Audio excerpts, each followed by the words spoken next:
Lorsque l'actualité s'affole, suivez Le Point sur Métropole.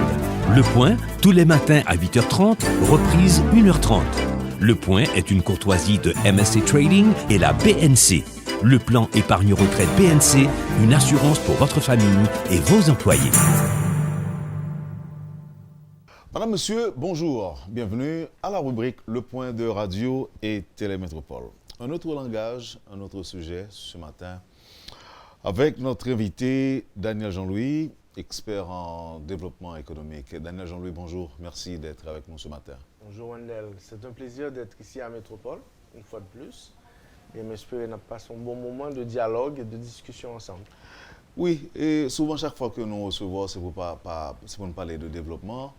Mais contexte, objectif émission ça, est tout à fait différent de l'autre. Je me souviens, le premier, c'était pour nous parler de From Aid to Trade, qui c'est l'IVU. Et deuxième nom, c'est après, où tu as une distinction que tu as pas recevoir, là, ça me Donald Trump, pas trop loin.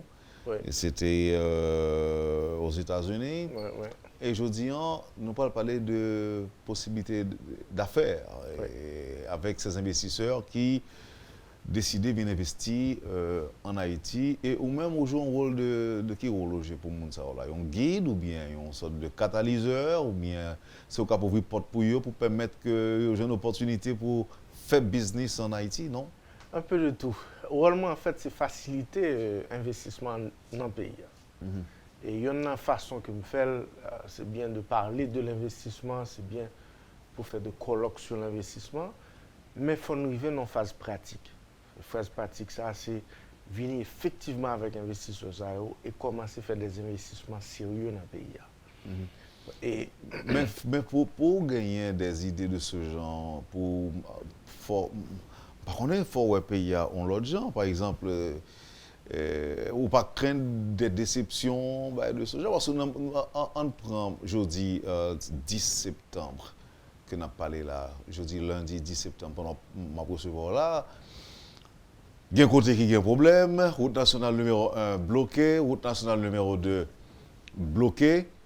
Alors, dis-nous, malgré tout, je même faire une sorte de flashback pour me parler de 6, 7, 8. Je même faire ça. Mais oser quand même, Daniel Jean-Louis. Je pense qu'il faut oser. Le développement économique, ça se planifie, ça se fait, ça se prend. C'est bon bagage, il y a le baou. Il y a des pays qui étaient plus mal que Haïti. Et dans l'espace de 10-20 ans, j'arrivais parmi les pays, des pays à développement économique, de taux de croissance un chiffre double. Par exemple, des pays comme l'Éthiopie. Nous connaissons très bien le cas d'Éthiopie, qui était une famine extraordinaire, côté monde parce que mourir. Aujourd'hui, avec l'investissement étranger, l'Éthiopie arrivait à remonter le cap. C'est pas un pays qui finit avec la misère, mais c'est un pays qui finit presque avec la misère extrême que nous-mêmes nous la donnons aujourd'hui. Il y a 3 facteurs fondamentaux qui définissent le niveau d'une société, le niveau de développement d'une société. D'abord, c'est l'instabilité politique que vous parlé tout à l'heure. Tout pays pauvre, il y a aussi des pays sous-développés. Tout pays pauvre, il y a un niveau de sous-développement là-dedans. Okay? Et niveau de stabilité politique. Par exemple, on parle des pays comme l'Irak, des pays comme le Yémen, des pays qui sont plus pauvres qu'Haïti, comme la République centrafricaine, la République démocratique du Congo, le Tchad. Tout pays qui est plus pauvre que Haïti, de fait, tout pays pauvre, aussi gagne l'instabilité politique dans Haïti. C'est-à-dire que il y a un facteur. Donc, cela dit que l'instabilité politique on a pas même un facteur de blocage à l'investissement. Oui, effectivement, c'est ça. L'instabilité politique, c'est un des 3 critères principaux qui bloquent l'investissement partout. L'instabilité politique. Moi, je dire que c'est le contraire. C'est-à-dire que l'instabilité n'est pas un facteur de blocage à l'investissement. Plus il y a instabilité, c'est moins ça gain investissement. C'est ça en économie, il y a un facteur de proportionnellement inverse. C'est-à-dire plus ou moins bagaille, c'est moins l'autre bagaille qui arrive là-dedans. C'est-à-dire plus un pays gain caoutchouc qui a boulé, qui a de problèmes de grève, de manifestation, des transitions de pouvoir incertaines. C'est plus qu'il y a des investisseurs qui viennent dans le pays. Ça. Pour qui ça? Parce que l'instabilité politique là, il renvoie avec une perception de risque. Plus il y a un risque, c'est plus il bail signal à l'investisseur que le capé du cobli. C'est-à-dire que tout climat instabilité politique, ça, il fait investisseur à comprendre la perception et la réalité de l'instabilité politique mariée avec une mauvaise gestion de l'instabilité politique. Parce qu'il y a d'autres pays, par exemple, qui ont un problème de stabilité quelque part, par exemple, ils ont mieux géré ça qu'Haïti. Par exemple, en Jamaïque, il y a un paquet de problèmes qui a privé. Par exemple, au Mexique, qui ont un problème de drogue. Okay? Par exemple, en Colombie, qui ont un problème de cartel. Mais pays, ça, ils font meilleure gestion. Non seulement ils ont des climats favorables qui font investisseurs à comprendre dans les 15, 20, 30 années qui viennent, qui ont une amélioration certaine, mais ils font meilleure gestion aussi de leurs problèmes, en de général. leurs problèmes au niveau médiatique, au niveau de leur marque en tant que pays. Il rapporte que en République dominicaine, tout près de là, il dit que, par exemple, quand il y a de problèmes sérieux, mais les Dominicains ont arrangé aux gens pour que c'est eux-mêmes qui gèrent l'affaire. Comme si pour qui gèrent les problèmes entre eux, ou qui passent sur route là, ou suspect quelques petits malaises, on pas besoin, si c'est étranger, on pas même besoin de tout problème que vous gagnez, mais la carrière nous semble différent. Non, bien, pays ça, ils viennent comprendre nos bagages. Ils viennent comprendre que vous pouvez gérer la vérité, la gestion de la vérité. Ça, en anglais, la gestion truth management. C'est-à-dire que la vérité est capable de canaliser vers un climat néfaste. Comme ça, tout, est capable de prendre devant ou gérer le mieux. Par contre, si vous songez dernièrement dans une situation de banditisme qui t'a privé sur route Jimania, côté où tu as braqué des voitures. Nous avons pile dans le parlementaire, nous avons un problème à cause de. Ils prennent route ça souvent le week-end. Donc, vous pas attendre ça dans les médias. Ils n'ont pas quitté le définir le climat d'investissement. Ils n'ont pas quitté le prendre devant, ils prennent devant, ils gérer le mieux, en façon pour permettre que le pays n'a pas souffri de l'investissement qui est la base du développement économique. Et tout à l'heure, on a parlé Wendell de yon critères, c'est-à-dire l'instabilité politique, c'était yon critères. Mais aussi, il y a la corruption. Alors, avant de venir sur la corruption, qui sont facteurs effectivement fondamentaux, parce que gens pour ou pour venir investir, si on connaît que la corruption bat son plein, ça a découragé mon tout. Même si vous retourner sous questions, problèmes, difficultés, instabilité et autres, et qui sont capables de déranger ou entraver, tout processus de développement d'un pays. Ou parler de caoutchouc à brûler, on parlait de violence dans la rue, et manifestations, qui voyaient une image là-bas d'un pays troublé. On te dit tout que il y a un pile d'autres pays, dont l'Éthiopie, le Tchad et autres, qui a fait face à une série de problèmes, même gens avec nous, mais les gens ont géré. Mais malgré ça, malgré tout problème, ça, on croit que problème ça que nous vivons au quotidien, de même faire allusion à problème qui est matin, route qui a coupé de temps en temps, route qui a bloqué de temps en temps, caoutchouc qui a boulé sur route. Et je dis en situation liée un peu amplifiée, puisque souvent, les gens qui ont bloqué la route, ils sont armés. Mais malgré tout, on croit que gagne une possibilité pour les gens qui investir dans un pays comme ça, je dis, et de fait, on prépare pour organiser un gros colloque avec des investisseurs étrangers qui paraissent et qui même commencent déjà à investir en Haïti. Moi, j'ai un problème avec Maria et ça. Une dichotomie. Voilà. Et expliquez-nous comment c'est possible. Ça, c'est un dilemme en fait. C'est un dilemme que vous bien décrit là, parce que normalement, les investisseurs doivent fuir Haïti. Alors que voilà, les investisseurs viennent pour faire des investissements. Pourquoi? Mais la question c'est aussi que me poser, c'est pourquoi pas? Pas un pays qui a fonctionné sans investissement. C'est-à-dire que nous ne sommes pas l'état des pays qui étaient plus mal que Haïti. Par exemple, la Corée du Sud. en 1960, il y a un revenu disponible par personne qui était plus mal que Haïti, qui était plus faible que Haïti. Je dis dans les pays G20, par exemple, qu'est-ce qu'ils ont fait? D'abord, c'est ce qu'il faut comprendre dans la question d'investissement, c'est l'investissement est marié aussi à un climat démocratique. Moi-même qui, par exemple, investis, intéressé, travaille, parce qu'il m'a fallu beaucoup de voyages, dépenser beaucoup d'argent pour convaincre ces investisseurs, leur présenter un plan, pour m'aider à comprendre pour qui ça doit investir en Haïti, ça vient avec un raisonnement là carrément que même si son climat qui sombre, mais une maturation démocratique qu'a fait dans le pays qui pas de jamais là avant.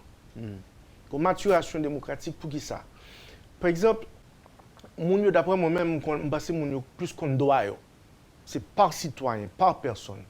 Même s'il y a vivre à un climat terrible, il y a un taux de chômage qui est élevé, on est dans une situation de misère parce que y a pile de violence effectivement qui est liée à la misère. C'est-à-dire c'est la poule et l'œuf. C'est qui ça pour tacler avant? Parce que ça qui vient avant, la poule ou bien l'œuf? Le développement ou, par exemple, est-ce qu'on doit faire développement ou réduction de l'instabilité politique? Qui ça doit faire avant? En fait, les deux doivent faire ensemble. Avec la maturation politique, nous par contre, qui le bail ça après traduit en réalité pratique? Qui le par exemple a une transition stable de politique dans le pays? Qui le par exemple a bien des leaders qui sont compétents? Parce que les leaders nous gagnent là, clairement, pas compétents. Les leaders que nous gagnons aujourd'hui, ils ne sont pas aptes à ramener le développement économique qui prouvait dans les 10, 15, 20 dernières années qui sont passées là. Parce que taux de croissance du produit intérieur brut ne continue pas de décliner. Ça traduit de la mauvaise gestion, de l'incompétence de nos dirigeants politiques. Donc, maturation démocratique, ça m'a parlé. Hein. Par contre, qu'il effectivement, il peut le traduire en termes pratiques. Mais le fait est que, je dis, tout le monde qu'on doit au plus, tout le monde qui a communiqué doit ça, et surtout, il y a un véhicule qui, c'est les réseaux sociaux, qui permettent de faire. Par contre, soit suivre dans ce qui a passé là dans le pays, là, dans la question de la gestion des ressources de l'État, eh bien, pas de secret encore. Longtemps, par exemple, parlementaire, qu'on a pris comme à droite à gauche 16% du budget à le jeune Parlement. Mais je dis à tout le monde est au courant. Et tout le monde a leur mot à dire. Et ce n'est pas seulement les gens de la classe moyenne et de la haute classe de la bourgeoisie. Eh bien, les petites gens aussi ont leur truc à dire. Et ils le disent. Je regardé par exemple dernièrement un journaliste qui a fait une interview avec l'ancien président Michel Martelly.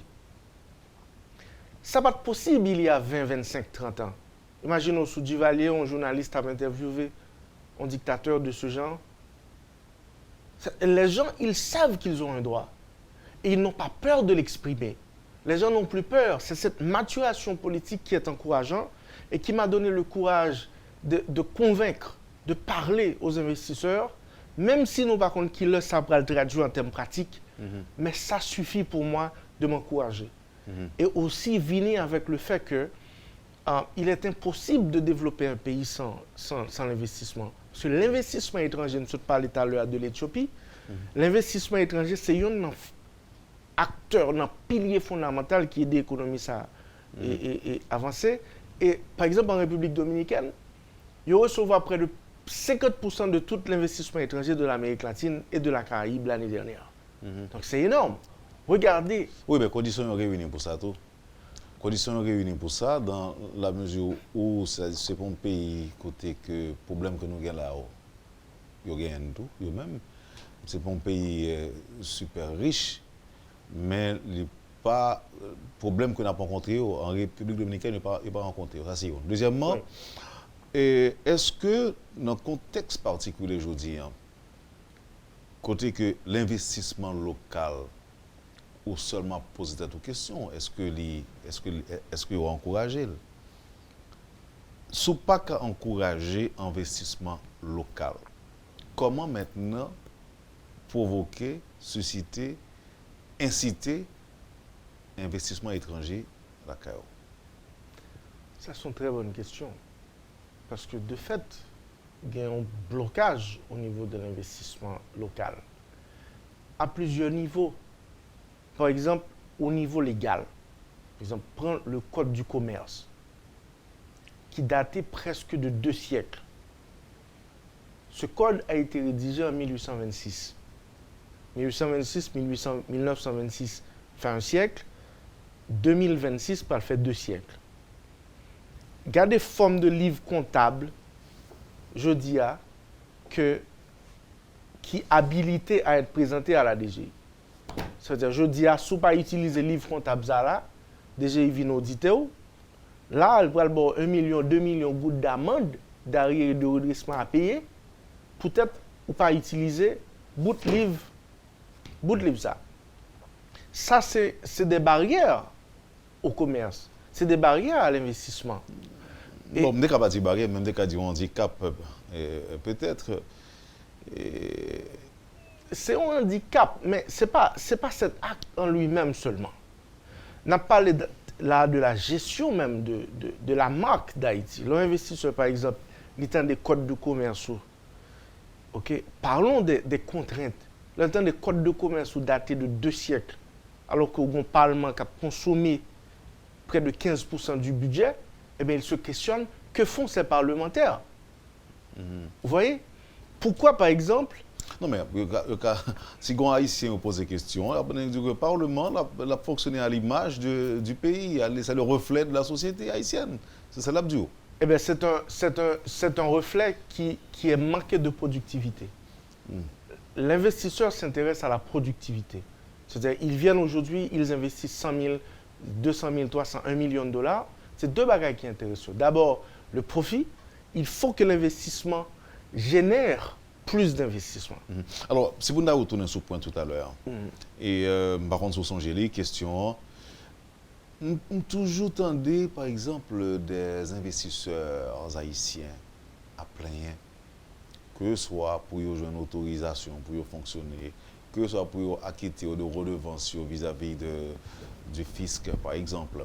Même quand on a des gens qui disent que c'est même monde qui a payé depuis 20-30 ans, c'est même monde ça a continué à payer. L'État parle derrière l'argent qui est disponible. Et gagner des monde tout, par exemple, qui investit, et puis un beau petit matin, tout investissement, qui parfois qu'on fruit de plusieurs années de sacrifice, les comptes disparaissent. Pas toujours une assurance qui couvre tout investissement qu'on est capable de faire. Par exemple, un investisseur étranger, peut-être avant de venir en Haïti, il même une bonne garantie, il est capable de gagner 1000 fois plus l'argent que le veut investir en Haïti. Si on l'a bien pété et puis le perd, non seulement assurance pour mettre lui, mais il y a une possibilité pour le venir pauvre. Mais investisseur haïtien, gain là-dedans, c'est-à-dire que si entreprise, business, qui n'ont pas le choix, anéanti, ça arrive qu'ils viennent pauvres après ça. Ils viennent totalement dépourvus. Maintenant, comment, malgré nos problèmes visibles, les problèmes évidents liés au sous-développement, comment encourager investissement privé, locaux, et en même temps des investissements étrangers? Bon, il y a un bagage que moi-même j'ai fait pour me convaincre M. Sao, c'est que j'essaie de faire comprendre que je ne suis pas les seuls à investir en Haïti.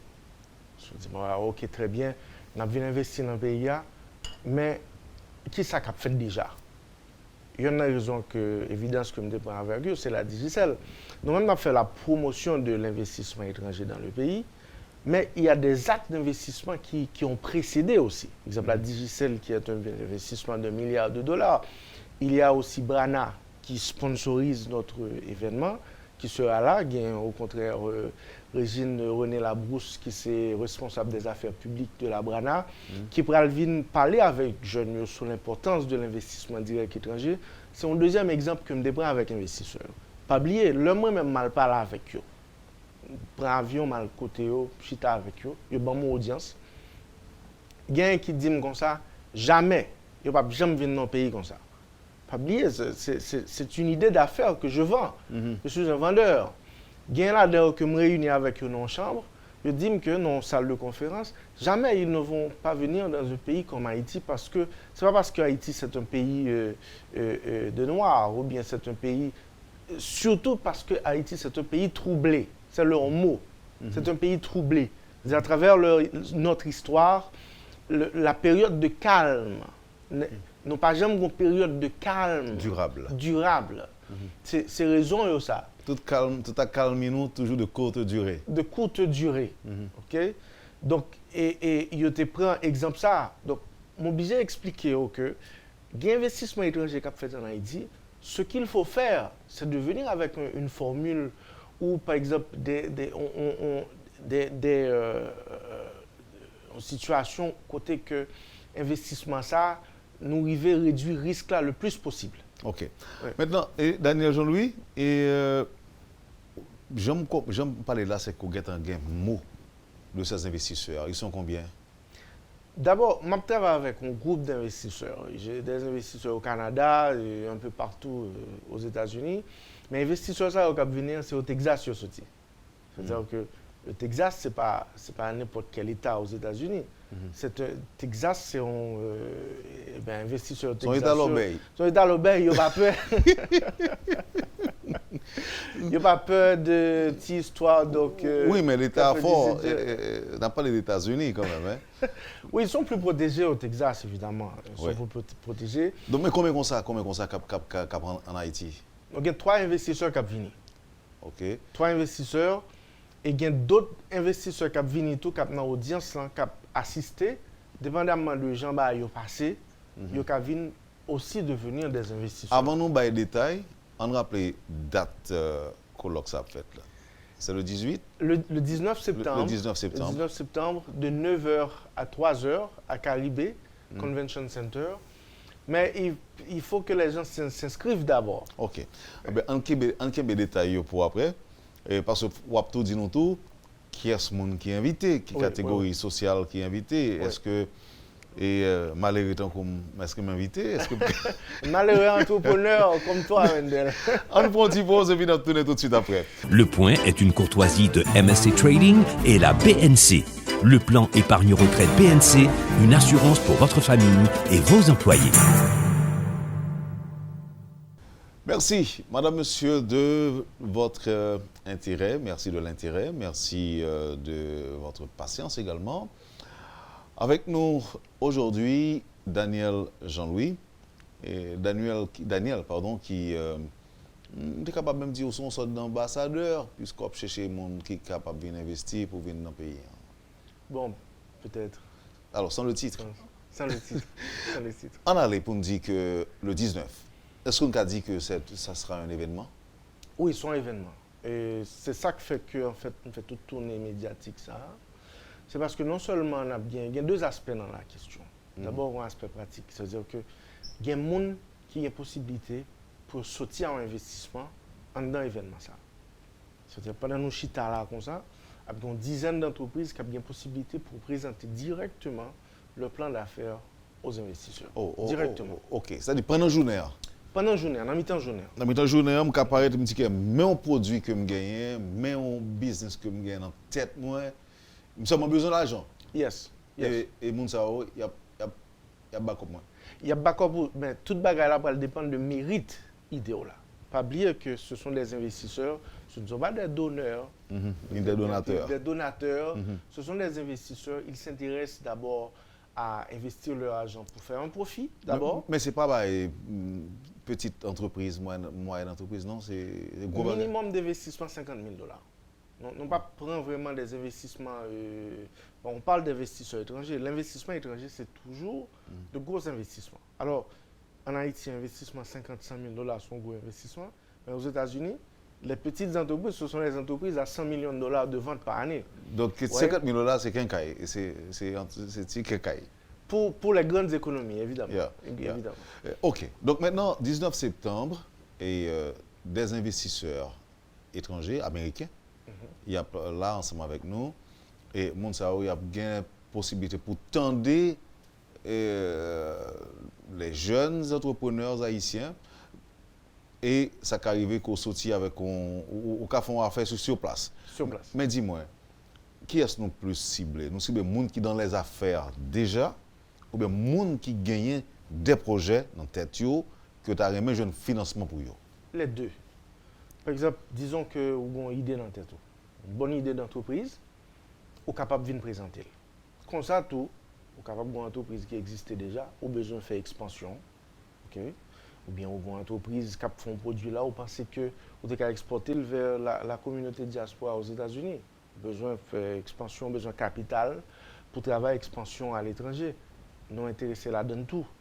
Donc, nous intéressés dans... Mais quelles conditions que vous posez? Quelles conditions entrepreneurs, investisseurs ça posé? Bon, d'abord, il y a deux conditions principales. Il faut que son idée qui présente évidemment une certaine profitabilité à long terme. Donc, on connaît très bien que l'entreprise la fin de commencer, elle commence à en perdre. OK? Évidemment, avec les coûts les coûts fixes, les coûts d'amortissement et les coûts d'établissement et tout ça. Mais quand même, il faut une prospection de profit. Investisseurs partout dans le monde, on a une question profit à son langage qui est assez péjoratif dans le milieu nous. Mais le profit, c'est la richesse dans la société. On crée la richesse dans une société à la création des profits qui se fait au niveau des entreprises. C'est-à-dire que faut que d'abord l'entreprise a présenté une prospection de profit et d'abord la satisfaction de la clientèle. C'est deux bagages, deux critères centraux. Et il faut que son entreprise aussi, c'est-à-dire qu'il faut que son entreprise qui a un plan d'affaires, c'est-à-dire qu'il faut que l'on maîtrise à partir de revenus, côté revenus ça sorti, ciblage marketing, et aussi il faut comprendre quels sont les coûts fixes et coûts variables qui entrent dans la fabrication et commercialisation de ce produit. C'est-à-dire, en d'autres termes, il faut investir, il faut entrepreneur à compte ça la dire. OK? Même si c'est... OK, mais est-ce que nous avons en tête, nous déjà, des domaines d'intervention, des domaines que nous souhaitons financer ou encore que nous souhaitons intervenir? Par exemple, est-ce que l'agriculture a plus de chance que l'énergie, par exemple? Bon, nous n'avons pas un domaine particulier que nous intéressons. Nous sommes intéressés à tout domaine qui remplit le critère de la profitabilité et de la satisfaction de la clientèle. Tout domaine qui est dans partie ça. Évidemment, il y a des industries en Haïti qui sont moins rentables que d'autres. Par exemple, l'industrie de la construction, c'est l'industrie qui a plus d'activité économique là-dedans, c'est aussi. Et l'industrie, comme on t'a dit tout à l'heure, là, de l'industrie énergie renouvelable, il y a un pile potentiel aujourd'hui. Avec ça qui vient fait là, la demande et le besoin qui se fait au niveau de la consommation pour l'énergie et l'incapacité du gouvernement à produire, à répondre avec ce besoin. De plus en plus, les gens consomment l'énergie dans des unités détachées. C'est-à-dire que chaque monde, par exemple, qui a une possibilité, il met une petite quantité de panneaux solaires sous dos caillou et voilà ce qui est fait, surtout dans la province. C'est-à-dire la production de l'énergie se fait de plus en plus de façon unitaire que centralisée. Donc c'est une opportunité énorme. Et de fait, on travaille avec une entreprise dans la question d'énergie renouvelable. Ils ont présenté leur plan d'affaires, ça fait 1 an. Donc toujours, le plan d'affaires n'est pas encore au niveau où l'on voudrait. Donc ça c'est encore en passe de devenir une réalité. Là, au monde qui a suivi nous là matin, il doit retenir que le pas gagner pour le chita en face des gens qui ont besoin de faire comme tout. Oui. Il y a l'argent déjà. Oui. Mais ils ont besoin de faire comme ou bien ils ont besoin de faire profit.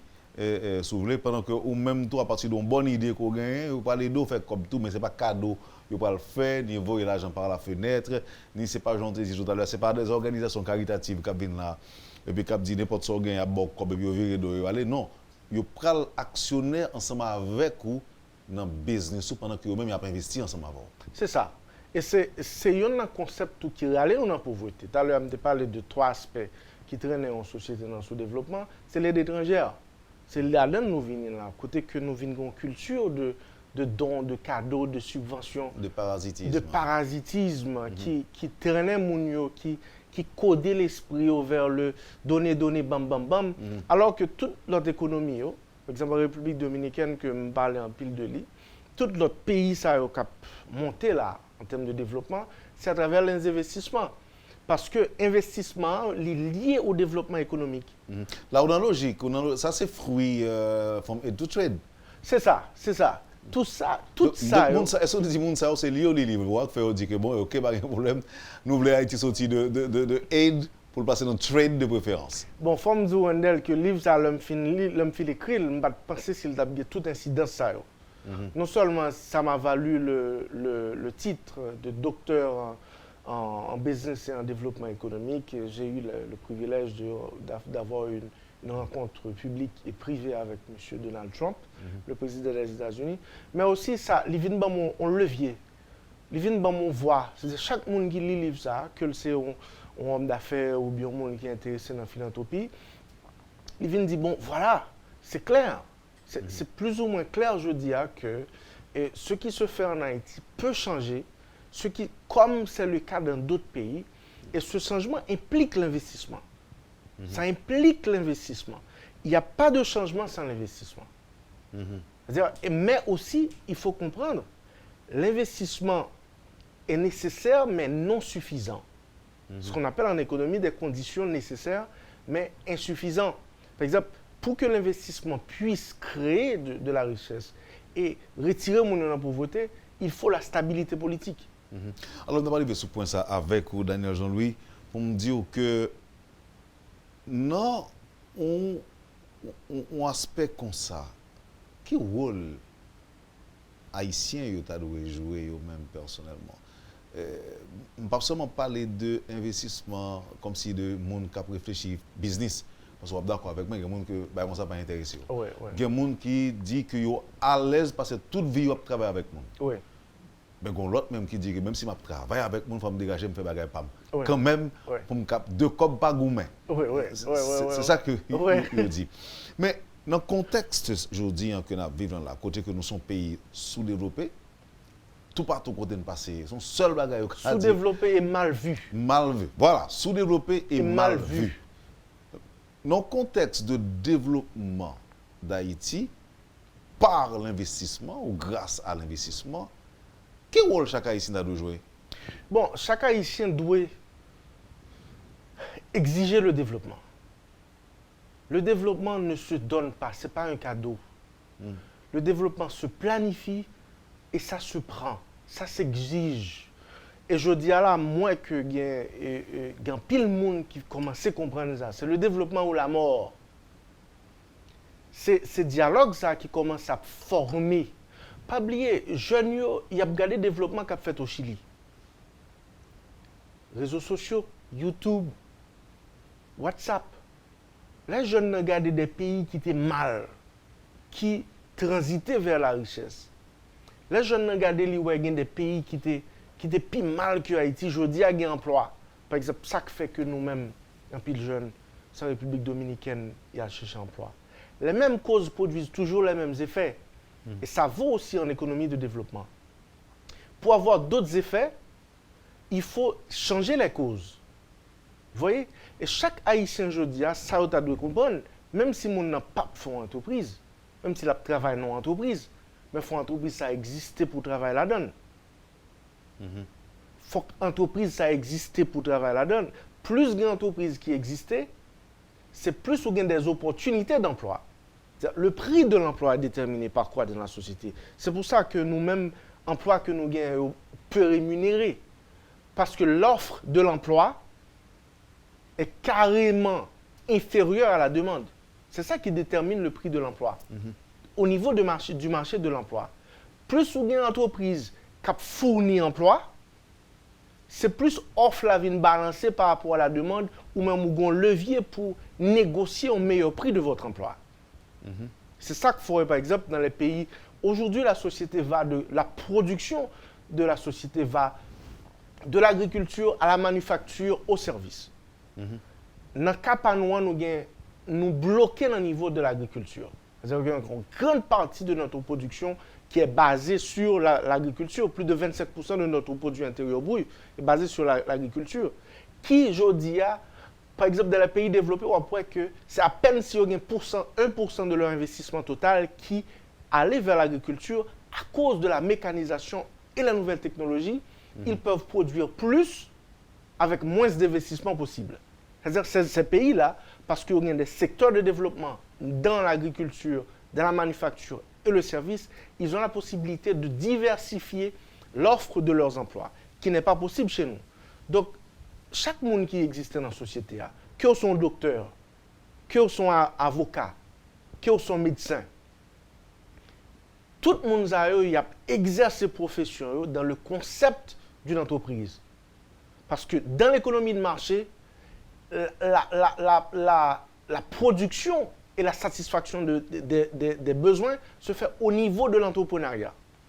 Ce n'est pas au niveau du gouvernement comme on l'a connu dans les pays de l'ex-URSS ou au Cuba aujourd'hui. C'est aujourd'hui la satisfaction des biens, des besoins se fait au niveau de l'entreprise. Donc même si on monde, par exemple, sont avocats, mais on a besoin de clients. Clients, ça a besoin, ce sont des entrepreneurs. Et même si on spécialisé, par exemple, pour faire clientèle avec des individus, il faut un cob pour payer service et pour un cob, il faut qu'ils aient des revenus qui sortent de l'entreprise. Donc aujourd'hui, quel comportement haïtien doit gagner? Haïtien doit avoir un comportement exigeant. On doit demander le développement à nos dirigeants. On doit demander qu'ils prennent de la direction de planifier ce développement. Par exemple, d'abord commencer par le code de commerce. Moi-même, particulièrement dans toute interview que je fais à la radio, je demande aux parlementaires, par exemple, un sénateur qui coûtait contribuable 1,7 million de dollars par année. Pourquoi le code du commerce est daté de 2 siècles? Quelle explication bah nous? On demande des explications à cela parce que c'est tout petit goutte ça, c'est tout petit paramètre ça, c'est tout petit activité ça qui contribue à renforcer, à planifier, à donner un bon signal aux investisseurs qui vont venir et créer de la richesse dans notre société en commençant des entreprises. Parce que c'est ça la pauvreté. La pauvreté, c'est l'inhabilité de maximiser ses actifs, ses ressources. Donc Haïti, c'est un pays qui est trop pauvre pour être riche. On le dit toujours. Mais comment? Ça peut devenir une démagogie politique. Parce qu'on n'a pas les moyens, les ressources, les ressources matérielles, financières pour transiter, pour traduire, pour transformer nos ressources en opportunité entrepreneuriale. C'est ça qui a généré une pauvreté chez nous. Mais est-ce que cette situation, Jean-Lié là, est-ce que vous avez une catégorie sociale que le ranger? Oui. L'état de pauvreté dans lequel nous partageons, est-ce que d'abord même une catégorie sociale dans le pays que le ranger? Oui, les politiciens d'abord. Les politiciens, ce sont les premiers bénéficiaires de la pauvreté à Haïti. Et ils vendent aussi la pauvreté. Par exemple, ils vendent la pauvreté. Par exemple, par exemple, Mouna Abvin fait un discours politique. Ils présentent un programme politique qui n'a pas rien de création d'emploi là-dedans, qui n'a pas rien d'attirer les investisseurs. Il y a des gens qui entrent dans le Parlement, par exemple, qui n'ont jamais proposé un projet de loi. Ils sont seulement là, par exemple, ce qui arrive aujourd'hui là, ce sont des parlementaires qui exigent d'avoir des postes ministériels. C'est de la corruption. Et vous voyez, ces parlementaires-là, des gens de l'exécutif et du Parlement, ils s'enrichissent dans non postes de 5 ans, par exemple, de 4-5 ans. Ils deviennent millionnaires. Ce sont les millionnaires spontanés. D'abord, ce sont les politiciens qui sont les vrais bénéficiaires du statu quo, des problèmes économiques que eux-mêmes ils engendrent et perdurent dans la société. C'est pour ça qu'ils ont la société qui est décriée, ils sont haïs, ils sont mal vus, ils sont mal de la société. Les jeunes, par exemple, soit regardent les réseaux sociaux, on regarde les feedbacks qui gagnent, par exemple, des jeunes ou de différentes couches de la société par rapport à ces politiciens, c'est pas normal. C'est pas normal. Donc, oui, mais on a quand même besoin de nos parlementaires. Peut-être est-ce que sont l'autre catégorie au besoin ou bien l'autre format de parlementaires qu'on besoin ou bien l'autre moule. Mais toujours est-il que nous avons besoin. Bon, Wendell, moi-même, je suis homme d'affaires. Je vois tout dans l'angle de la productivité. Si le Parlement nous gagne là, je dis, c'est comme ça, il a toujours existé, qu'à consommer des richesses, des ressources, qui pas produit rien, sont cas tangibles que le code du commerce est daté de 2 siècles presque. Plutôt nous pas gagner. Le Parlement est indispensable à la démocratie. Il y a des gens qui parlent du comme ça que c'est un acquis que lié. C'est bon cadeau. Et le Parlement y est. Donc, il y a des gens qui disent que nous avons bataille pour ça, pour nous avoir un régime semi-parlementaire, semi-présidentiel. Il y a tout ça. Non, il le faut en fait. Moi-même, c'est un homme de centre droit. Je crois dans la démocratie.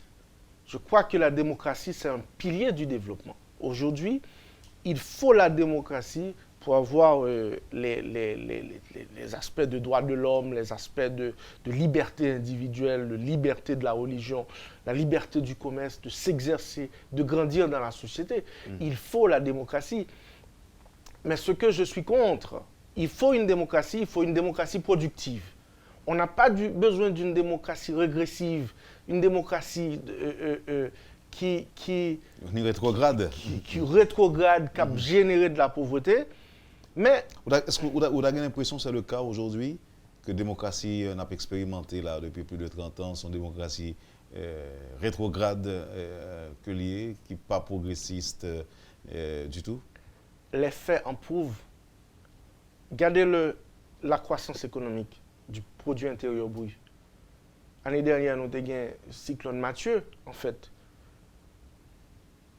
Mais malgré ça, regardez l'économie l'année avant. Regardez l'économie avant l'année d'avant. Regardez les 10 dernières années. Regardez les 15 dernières années. Regardez les 25 dernières années. Est-ce que une création de richesse, est-ce que l'haïtien moyen devient plus aisé aujourd'hui qu'il l'était avant? Ou bien est-ce qu'il devient plus pauvre? Et qui rôle politicien? Et ce n'est pas politicien seulement, c'est l'ensemble des couches de la société qui rôle nous jouer même dans l'exigence de ce développement dont on parle. Par exemple, en République dominicaine, il y a un taux de croissance de 5 à 7% en taux annuel. C'est l'un des taux de croissance les plus élevés dans toute l'Amérique latine. En République dominicaine, leur taux d'inflation ne dépasse pas 3%. Leur taux de chômage en République dominicaine, c'est comparable à un pays développé. L'Espagne avec un taux de chômage plus élevé que la République dominicaine. Pourquoi? Qui ça pays ça fait, nous-mêmes nous pas fait? C'est-à-dire que le développement se planifie. Le développement... Ou bien l'inverse. Ou bien l'inverse. Qui ça nous fait et que nous-mêmes pas fait? C'est ça. Le développement, c'est comme si on fait manger. On met un ensemble d'ingrédients là-dedans qui, en final, bon, manger de bon goût. Donc, sous besoin au niveau de développement, dans 5, 10, 15 ans qui venir là, il faut d'abord commencer par planifier et venir avec les ingrédients nécessaires pour le faire. Et ces ingrédients-là, c'est d'abord la stabilité politique. C'est-à-dire, si on a des politiciens qui planifient l'instabilité politique, qui jouissent de manière financière de l'instabilité politique, ben, il faut commencer par les enlever du pouvoir. Il faut une meilleure génération. Il faut de meilleurs politiciens avec une meilleure vision. Il faut d'abord commencer. Ce n'est pas seulement l'investissement, comme j'ai dit tout à l'heure. L'investissement, c'est nécessaire, mais ce n'est pas suffisant. Moi, dans l'annexe passé, là, c'est comme si le monde n'a pas de bien voir. Les réseaux sociaux, t'es là, ou bien dans le régime Jean-Claude, le monde n'a pas de bien voir, ou pas de oser parler. Mais aujourd'hui, on peut parler. Moi, je parle. Les gens des réseaux sociaux, ils émettent leurs opinions. Et moi, par exemple, moi-même qui ai l'opportunité pour me faire des recherches, présenter un peu de conférences à travers le monde, voyager dans beaucoup de pays, tout le monde aujourd'hui a un mot à dire, à planifier la démocratie, à planifier le développement, au lieu que de partager dans le sous-développement et la médiocrité. Nous avons fini avec colloque 19 septembre. Et qui j'aime pour participer? Bon, d'abord, il faut qu'ils s'inscrivent. Et ils sont capables de joindre un formulaire d'inscription sur le site internet www.bridgecapitalit.com/thepitch/. Ils sont capables, si c'est trop compliqué pour quelques-uns, ils sont capables d'email nous tout à info@commercialbridgecapitalhaiti.com. Et donc, c'est comme ça qu'on est capable d'entrer en contact avec nous. Et vous êtes capable d'email nous, vous êtes capable de monter sur le site internet là, etc. Donc, nous attendons tout le monde. Il faut qu'ils s'inscrivent d'abord, parce que nous ne voulons pas une quantité de monde qui débarque sur nous le jour même. OK, il faut inscrire d'abord via Internet. Via l'Internet. OK. Bon, moi, on parle de monde, ça, investisseurs, ça, vous fait expérience dans d'autres pays déjà? Oui. Qui pays? Ils ont fait un pile expérience. Ils ont investi en pile aux États-Unis d'abord. Ils ont investi dans des pays qui sont aussi instables, comme le Mexique, qui ont un gros problème d'instabilité. Bon, le Mexique n'a pas un gros problème d'instabilité, mais il a un problème pas d'instabilité politique. Au niveau macro, mais il a un problème de... Le trouble, il y a des troubles de temps en temps, criminalité. Criminalité, voilà. Criminalité, donc ils ont une expérience à investir dans des pays pareils. Donc ils sont prêts. Ils sont prêts. Mais Mounsa, l'homme était ensemble. Combien d'argent il a parlé pour investir en Haïti? Bon, jusqu'à maintenant, nous ne pas mettre en quantité maximale, nous mettons en quantité minimale. Disons que nous allons venir pour nous investir dans de petits projets. Et nous venons pour nous investir dans des projets qui font sens. Et si toutefois, eux-mêmes, n'ont pas suffi pour, si nous jouons par exemple des projets de grande envergure, pas oublier, c'est nos réseaux que moi.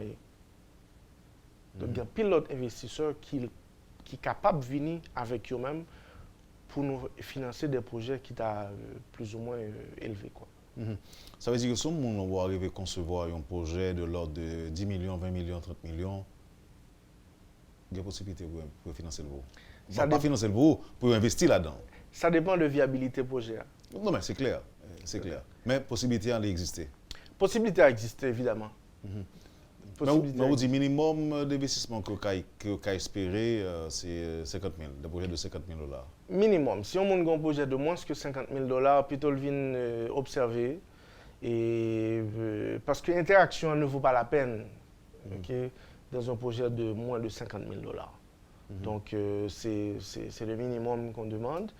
Mais aussi, ce que mon de retenu tout, c'est que travail projet. Si vous avez intention de présenter un projet, apprendre à connaître le projet, faire des recherches sur lui. Parce qu'il y a pile de questions. Ce n'est pas comme si venir écrire un chèque et puis on s'en va.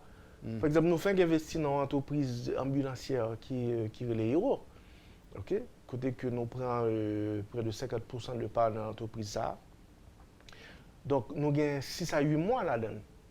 Après que nous avons fini un investissement, nous-mêmes nous faisons des études d'audit pour nous voir est-ce que, effectivement, est-ce que c'est ça lié. Donc, il y a un processus qui est établi. C'est ça qui permet de nous réduire le risque. C'est finalement ça me présenter monsieur qui fait d'accord, quoi. OK. Donc, si nous avons un projet là qui a du plomb dans l'aile, m'a frôlé la faillite, nous avons corriger jeune non?